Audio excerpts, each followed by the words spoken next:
코로나19의 지구촌 대유행이 2년 가까이 지속하고 있습니다. 감염 전문가들은 코로나19의 유행을 20세기 초 스페인 독감과 견줍니다. 코로나19 사태 이전으로 돌아갈 수 있는 건지 신세롬 기자가 짚어봅니다.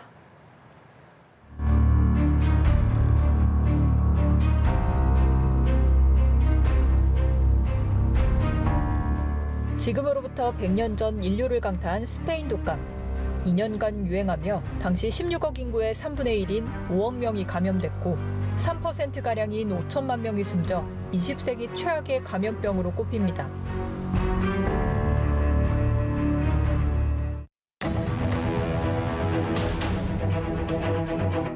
(2019년 12월) 시작된 코로나19 역시 마찬가지입니다. 세계보건기구 WHO가 세계적 대유행, 팬데믹을 선언한 지 20개월이 지났지만 여전히 끈질기게 확산 중입니다.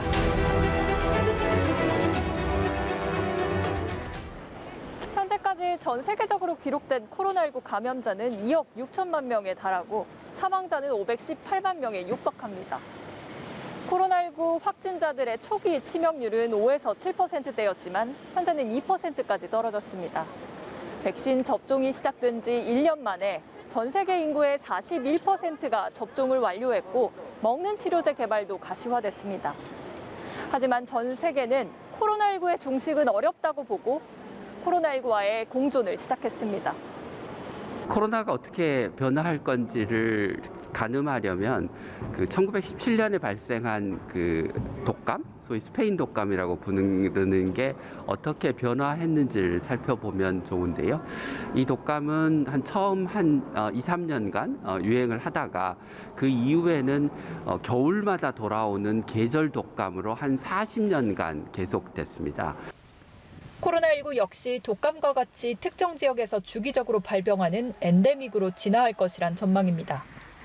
하지만 그러기 위해서는 감염 후 치유되거나 예방접종 등을 통해 면역력을 가진 인구 비중이 올라가야 합니다. 최근 무섭게 확산하는 신종 변이 오미크론이 이 같은 집단 면역을 앞당길 수 있다는 분석도 나옵니다.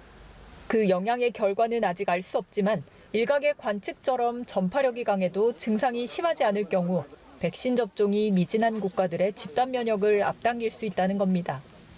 어느 정도의 면역력이 생긴다면은 시간의 경과에 따라서는 결국은 집단 면역에 가까운 시기가 올 수도 있습니다. 유행 상황으로 봐서는 예상과는 달리 내년 여름 정도가 되면은 상당히 완화된 유행이 되지 않을까 좀 예상.